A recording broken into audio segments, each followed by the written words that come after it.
Hello बच्चों, स्वागत है आपका हमारे यूट्यूब चैनल ओम लर्निंग क्लासेस में। तो आज की वीडियो का हमारा जो टॉपिक है वो है कि सहायक प्रतिभूति के रूप में ऋण पत्रों का निर्गमन कैसे होता है, यानी या फिर इसका मतलब क्या होता है। ठीक है, तो यहाँ पर सबसे पहले तो हमें ये समझना होगा कि सहायक प्रतिभूति क्या होती है।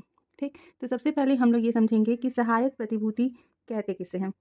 तो आप इसको सबसे पहले इसके अर्थ से समझते हैं। ठीक है, सहायक का मतलब क्या होता है कि आप इसको अतिरिक्त बोल सकते हैं, अतिरिक्त, या फिर द्वितीयक, यानी कि सेकेंडरी, द्वितीयक प्रतिभूति।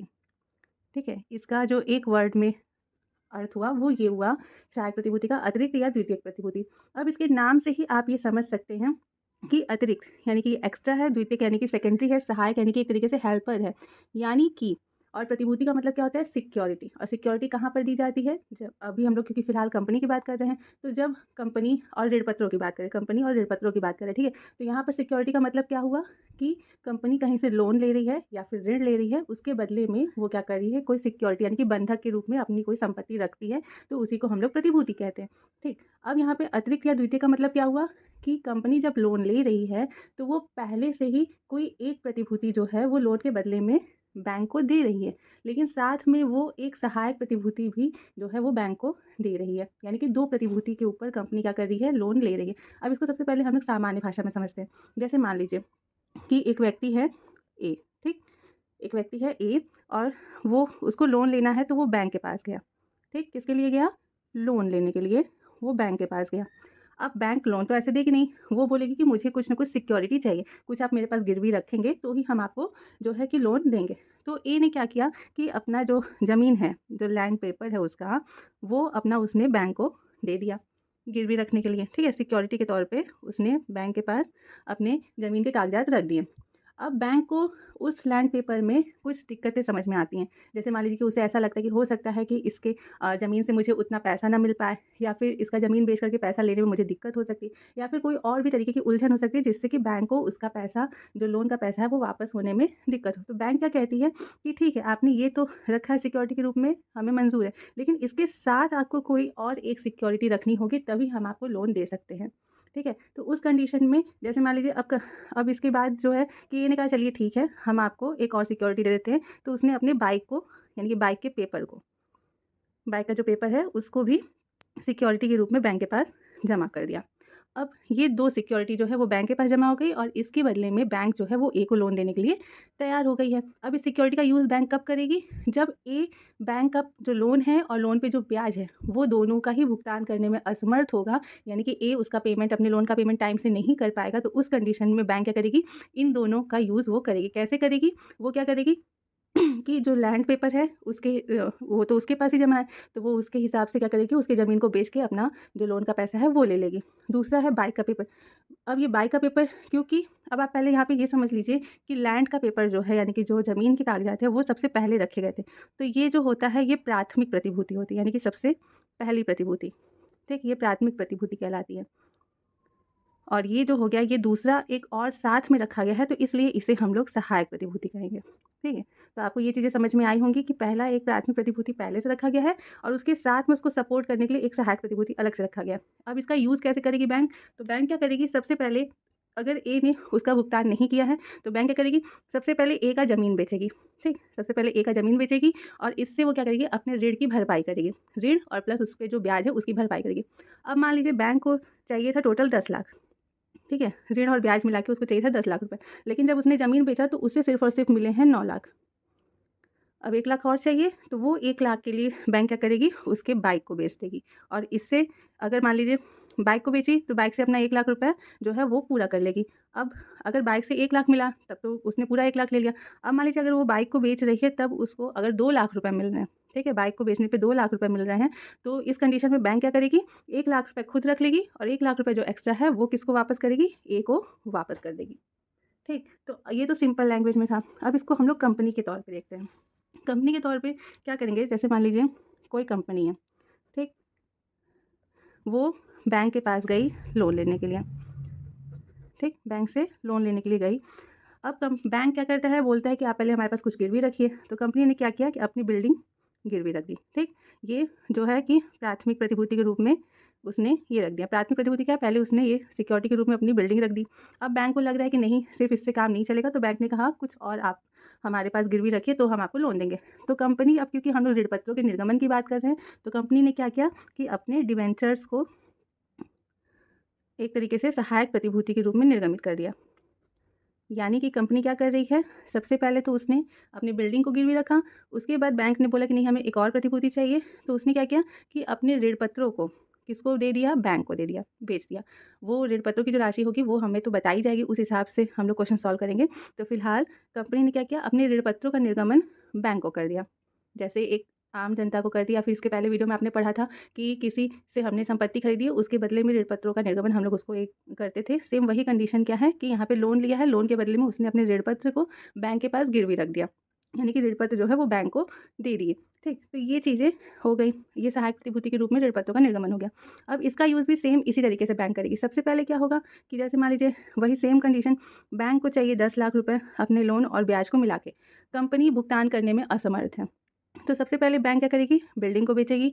बिल्डिंग को बेचने से मान लीजिए बैंक को पूरे के पूरे अगर 10 लाख मिल गए, तो बैंक क्या करेगी, जो डिवेंचर्स है वो कंपनी को पूरे के पूरे वापस कर देगी। ठीक है, क्या करेगी, पूरे का पूरा डिवेंचर वापस करेगी। अगर पूरा 10 लाख उसको बिल्डिंग से मिल गया तो, अगर नहीं मिला, सिर्फ और सिर्फ बिल्डिंग को बेचने से 8 लाख रुपये मिले हैं, उस कंडीशन में 2 लाख बैंक को और चाहिए, तो वो क्या करेगी, कंपनी के ऋण पत्रों को बेचेगी और उससे अपना 2 लाख रुपये पूरा करेगी। अब यहाँ पे समझने वाली बात ये है कि ऋण पत्रों को बेचने पे अगर सिर्फ और सिर्फ 2 लाख मिले हैं, तब तो बैंक पूरा 2 लाख रख लेगी। लेकिन अगर ऋण पत्रों को बेचने पे 2 लाख से ज़्यादा जो भी मिला हो, जैसे मान लीजिए 4 लाख मिला, तो बैंक क्या करेगी, 2 लाख खुद रखेगी और 2 लाख जो बच रहा है वो कंपनी को वापस कर देगी। ठीक है, तो ये है सहायक प्रतिभूति के रूप में ऋण पत्र का निर्गमन। यानी कि पहले से एक प्रतिभूति के ऊपर कंपनी लोन ली रहती है, बट बैंक को और सांत्वना चाहिए होता है कि नहीं, हो सकता है कि कोई दिक्कत आए इस प्रतिभूति में, तो उसके लिए साथ में कंपनी क्या करती है, अपने ऋण पत्रों को बैंक के पास एक सिक्योरिटी के तौर पे, एक सहायक प्रतिभूति के तौर पे रखती है। अब यहाँ पे कुछ पॉइंट्स जो हैं वो आपको बहुत ज़्यादा ही ध्यान देने होंगे। तो सबसे पहला पॉइंट जो आता है, ठीक, वो ये है कि जो ऋण पत्र कंपनी ने सहायक प्रतिभूति के रूप में बैंक को दिए हैं, इन पर कंपनी ब्याज नहीं देगी। ठीक है, इन पर जो, जैसा कि आप जानते हैं कि ऋण पत्रों का निर्गमन होता है तो उन पर ब्याज दिया जाता है, लेकिन क्योंकि यहाँ पर सहायक प्रतिभूति के रूप में जो है ऋण पत्रों का निर्गमन हुआ है, तो सिर्फ और सिर्फ इस प्रतिभूति यानी कि सिर्फ डिबेंचर की वैल्यू जो है वो कंपनी के पास रहेगी। इस पर जो ब्याज मिलता है उसको लेने के लिए कंपनी हक नहीं रखती है। तो सबसे पहले क्या हो जाएगा कि ऋण पत्रों पर ब्याज नहीं दिया जाएगा। ठीक है, ऋण पत्रों पर कंपनी ब्याज नहीं देगी,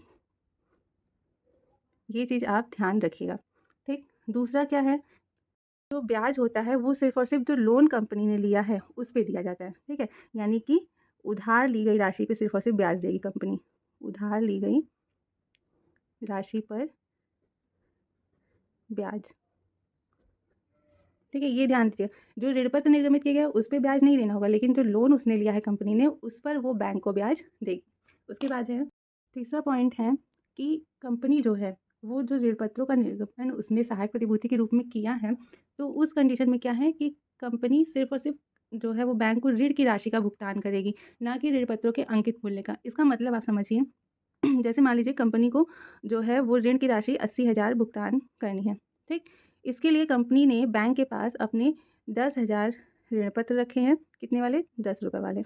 ठीक, 10 रुपये वाले 10,000 ऋण पत्र कंपनी ने सहायक प्रतिभूति के रूप में निर्गमित मतलब कि गिरवी रखे हैं। तो इस हिसाब से हमारे ऋण पत्र की वैल्यू कितनी हो गई, 1 लाख रुपये।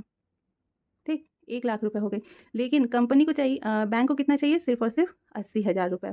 तो जो बैंक है वो इस 1 लाख में से सिर्फ और सिर्फ 80,000 लेगी और 20,000 जो है वो कंपनी को वापस कर देगी। इसलिए यहाँ पर कहा जाता है कि केवल ऋण की राशि का भुगतान होगा, यानी कि जितना लोन है सिर्फ और सिर्फ उतनी हद तक ही भरपाई होगी, केवल ऋण की राशि का भुगतान होगा। इससे कोई फ़र्क नहीं पड़ता कि हमारे जो ऋण पत्र है उसका अंकित मूल्य क्या है। ठीक है, ऋण पत्रों के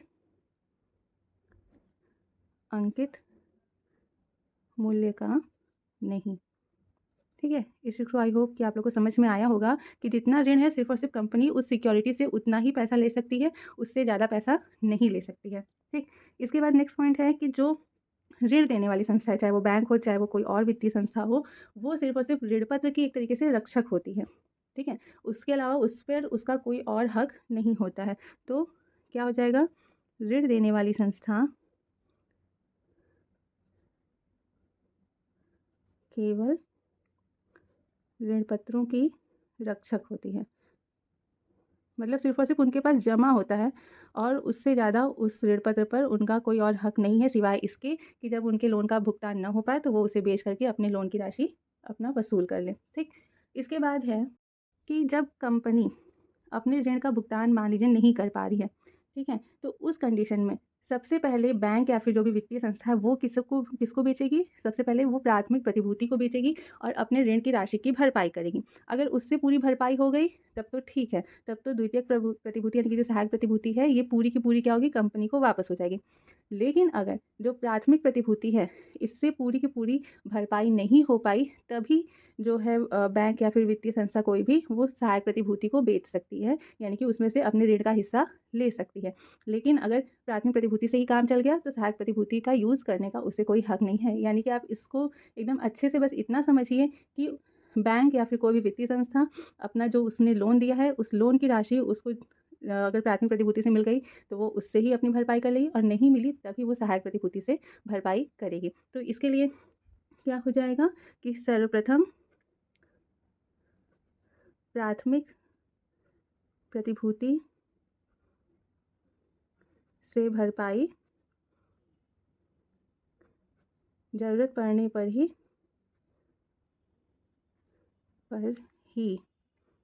सहायक प्रतिभूति का उपयोग होगा। ठीक है? इस चीज़ को आप ध्यान दीजिए। इसके बाद लास्ट है कि जो कंपनी है जो वित्तीय संस्था है वो क्या करेगी अपनी ऋण की भरपाई होने के बाद अगर कोई राशि शेष बच रही है तो शेष बची हुई राशि जो है प्रतिभूतियों की वो कंपनी को वापस हो जाएगी, वापस की जाएगी।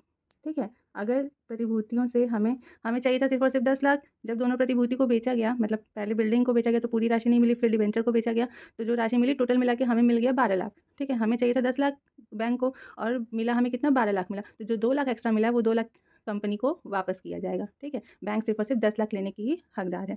तो ये कुछ पॉइंट्स थे जो कि आपको बहुत ही ज़्यादा ध्यान में रखने की ज़रूरत है कि सबसे पहली बात कि जो ऋण पत्र निर्गमित किए गए हैं उन पर ब्याज नहीं दिया जाता, सिर्फ़ और सिर्फ इस पर ब्याज दिया जाता है जो लोन लिया गया है उस पर।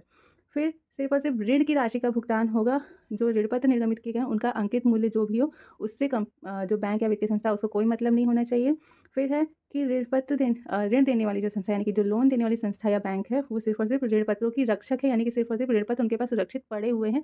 उसके अलावा उनका उस पे और कोई विशेष अधिकार नहीं है, सिवाय भुगतान की भरपाई करने के। और फिर उसके बाद क्या है कि सबसे पहले प्राथमिक प्रतिभूति जो है उससे अपने ऋण की भरपाई करेगी संस्था और अगर उससे ऋण की भरपाई नहीं हुई ज़रूरत पड़ा तो ही सहायक प्रतिभूति को बेच करके वो अपना ऋण पूरा करेगी। और अगर सहायक प्रतिभूति और प्राथमिक प्रतिभूति को बेचने पे एक्स्ट्रा पैसा कुछ बच रहा है ऋण को लेने के बाद तो एक्स्ट्रा बचे हुए पैसे को कंपनी को वापस कर दिया जाएगा। तो ये था सहायक प्रतिभूति के रूप में ऋण पत्रों का निर्गमन से संबंधित कुछ महत्वपूर्ण तथ्य। अब मेन जो है हम लोग का है जर्नल एंट्री यानी कि लेखा। तो आइए देख लेते हैं कि इसका लेखा किस प्रकार होता है। तो देखिए अगर हम लोग बात करें लेखांकन व्यवहार की यानी कि इसका अकाउंटिंग ट्रीटमेंट किस प्रकार होता है तो इसके लिए 2 विधियाँ हैं। ठीक है? सहायक प्रतिभूति के रूप में जब ऋण पत्रों का निर्गमन होता है तो उसका लेखा करने की 2 विधियाँ होती हैं। सबसे पहली विधि ये है कि जो सहायक प्रतिभूति है, सहायक प्रतिभूति का लेखा पुस्तकों में न दिखाना। यानी कि कंपनी क्या करती है कि सहायक प्रतिभूति के रूप में जो उसने निर्गमन किया है ऋण पत्रों का उसका लेखा वो लेखा पुस्तकों में नहीं करती है, यानी कि वो उसकी जर्नल एंट्री करके नहीं दिखाती है कि उसने डिवेंचर्स को यानी कि सहायक प्रतिभूति के रूप में निर्गमित किया। तो उस कंडीशन में क्या जर्नल एंट्री होगी? उस कंडीशन में सिर्फ और सिर्फ एक एंट्री होगी किसकी? तो वो होगी लोन लेने की। तो क्या हो जाएगा? Bank account debit to bank loan account. सिर्फ और सिर्फ एक यही जर्नल एंट्री होगी किस कंडीशन में? जब पुस्तकों में हम लोग ये नहीं दिखाएंगे कि हमने सहायक प्रतिभूति के रूप में डिवेंचर्स का निर्गमन किया है। अब यहाँ पर ये तो एंट्री हो गई सिर्फ और सिर्फ लोन लेने की कि हमने कितना लोन लिया बस हम लोग वो लिख के दिखाएंगे प्रतिभूति का निर्गमन नहीं दिखाएंगे। इस कंडीशन में जो हमारा आर्थिक चिट्ठा है उसमें हम लोग कैसे इसको दिखाएंगे वो भी देख लेते हैं। तो सबसे पहले हम लोग क्या करते हैं, इसको हम लोग इक्विटी एंड लायबिलिटी हमारा जो होता है हेडिंग उसके अंतर्गत दिखाएंगे। लायबिलिटीज़, ठीक, इसके अंतर्गत किसके अंदर दिखाएंगे? तो हमारी नॉन करेंट लायबिलिटीज़ में इसको दिखाया जाता है। नॉन करेंट लायबिलिटीज़, इसका मतलब क्या हुआ? गैर चालू दायित्व। इसके अंतर्गत भी जो लॉन्ग टर्म बोरोइंग होते हैं, यानी कि लंबे समय के बोरोइंग्स, उनके अंतर्गत हम लोग इसे दिखाते हैं। और इसके अंदर क्या हेडिंग होती है? बैंक लोन की। बस यहीं पे हम लोग दिखाएंगे। अब कितने का लोन लिया है? जैसे मान लीजिए 80,000 रुपये का लोन लिया है, ठीक है? तो 80,000 रुपये हम लोग यहाँ पर बैंक लोन के सामने दिखा देंगे। और सिर्फ यहाँ पर हम लोग नोट के तौर पे एक नरेशन के तौर पे यहाँ पे मेंशन करेंगे कि हमने जो है सिक्योरिटी सहायक प्रतिभूति रखी है। तो क्या लिखेंगे? ऑन कोलेट्रल, यानी कि सहायक, ऑन कोलेट्रल सिक्योरिटी ऑफ, मान लीजिए 1,000 ऋण पत्र निर्गमित हुए हैं, 1,000 डिवेंचर्स ऑफ ₹100 ईच। ठीक है, यहाँ पे हम लोग सिर्फ क्या बता रहे हैं कि 80,000 का लोन लिया है, वो लोन हम लोग दिखाएंगे। बाकी जो सिक्योरिटी सहायक प्रतिभूति हमने निर्गमित की है, उसको हम लोग सिर्फ और सिर्फ नरेशन के तौर पे दिखाएंगे कि सहायक प्रतिभूति के रूप में हमने 100 रुपये वाले 1,000 ऋण पत्र जो है वो निर्गमित किए हैं। बस इतना ही हम लोग को यहाँ पे दिखाना होता है। फिर क्या होगा कि ये हमारा जो है बंद जाएगा, सॉरी अमाउंट का कॉलम तो इधर है, ठीक, यहाँ दिखा देंगे। ठीक है, उसके बाद एसेट में आएंगे। सेकंड आपका जो एसेट्स है, एसेट्स में आएंगे। एसेट्स में क्या करेंगे? करंट एसेट में, करंट एसेट्स में जो आपका हेडिंग है कैश एंड कैश इक्विवेलेंट्स, उसके अंतर्गत हम लोग 80,000 रुपये, बार बार गलत हो जा रहा है, 80,000 रुपये दिखा देंगे।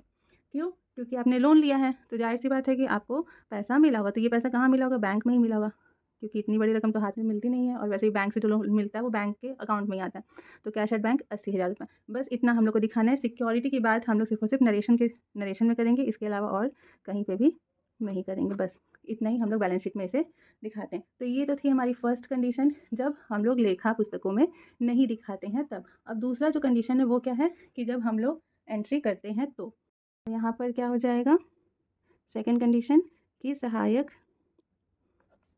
प्रतिभूति का लेखा पुस्तकों में प्रविष्टि होना। ठीक है, यहाँ पर हम लोग क्या कर रहे हैं? दिखा रहे हैं कि हमने सहायक प्रतिभूति निर्गमित की है। तो इस कंडीशन में 2 एंट्री होती है। सबसे पहली एंट्री तो लोन लेने की करेंगे, तो हो जाएगा bank account debit to bank loan account. ये हो गया हमारा लोन लेने का एंट्री। ठीक, दूसरी एंट्री क्या होती है? जो सहायक प्रतिभूति के रूप में हमने डिबेंचर्स निर्गमित किए हैं, उसके लिए हम लोग एंट्री करते हैं debenture suspense account. Suspense account debit करते हैं और टू डिबेंचर्स अकाउंट होता है। ये होती है सहायक प्रतिभूति के रूप में निर्गमन की एंट्री। ये 2 एंट्री हम लोग करते हैं जब अगर हम लोग को लेखा पुस्तकों में ये दिखाना होता है कि हमने सहायक प्रतिभूति के रूप में डिबेंचर्स को निर्गमित किया है। अब यहाँ पर भी जो हमारा बैलेंस शीट होता है उसमें थोड़े से चेंजेस आते हैं, तो वो भी देख लेते हैं। तो देखिए, इस कंडीशन में भी जो बैलेंस शीट है वो सेम पहले जैसा ही है, जैसा हमने अभी तक पहले दिखाया है। सिर्फ और सिर्फ थोड़ा सा चेंज है। वो क्या है? तो अगर हम लोग अपनी सहायक प्रतिभूति का लेखा अपने पुस्तकों में करते हैं तो उस कंडीशन में क्या करेंगे? इतना सब दिखाने के बाद लास्ट में बैंक लोन जो हमने लिया है वो दिखा देंगे और फिर जो हमने डिबेंचर्स इशू किए हैं वो दिखाएंगे। तो डिबेंचर्स जो हैं वो हमारे 1,000 डिबेंचर्स 100 रुपये वाले हैं। तो टोटल कितने रुपए के डिबेंचर हो गए? 1,00,000 के डिबेंचर्स हो गए। ये हमने इशू किया है। इसमें से लेस करते हैं डिबेंचर सस्पेंस को, यानी कि जो हमने अभी डिबेंचर सस्पेंस अकाउंट दिखाया था उसे हम लोग क्या करें? यहाँ पे लेस करके दिखाएंगे। तो वो भी हमारे कितने का होगा? 1,00,000 का ही। 1,00,000 के डिबेंचर अगर निर्गमित किए तो 1,00,000 का डिबेंचर सस्पेंस भी तो होगा। तो यहाँ पर जो वैल्यू हो गई वो क्या हो गई? 0 हो गई, कुछ भी नहीं बचा। बस यही दिखाना था। तो आपका जो सिर्फ एक तरीके से ले दे करके आप देखिए, तो आपने सिर्फ और सिर्फ बैंक लोन ही दिखाया है कि आपने 80,000 का लोन लिया और बदले में आपको 80,000 रुपये कैश एट बैंक दिखाना है। बस सिर्फ और सिर्फ इतना ही चेंजेस हुआ है कि डिबेंचर की वैल्यू में से डिबेंचर सस्पेंस अकाउंट को माइनस कर देते हैं। ऑटोमेटिक जो वैल्यू है आपकी 0 ही दिखाएगी अमाउंट कॉलम में। तो बस इस तरीके से हम लोग बैलेंस शीट बनाते हैं जब सहायक प्रतिभूति का लेखा किया जाता है। तो आई होप कि आप लोग को ये वीडियो अच्छे समझ में आया होगा। इसके बेस पे हम लोग नेक्स्ट वीडियो में कुछ क्वेश्चन सॉल्व करेंगे, तो आपका जो कॉन्सेप्ट है इसका वो काफ़ी अच्छे से और क्लियर हो जाएगा। तो चलिए मिलते हैं नेक्स्ट वीडियो में।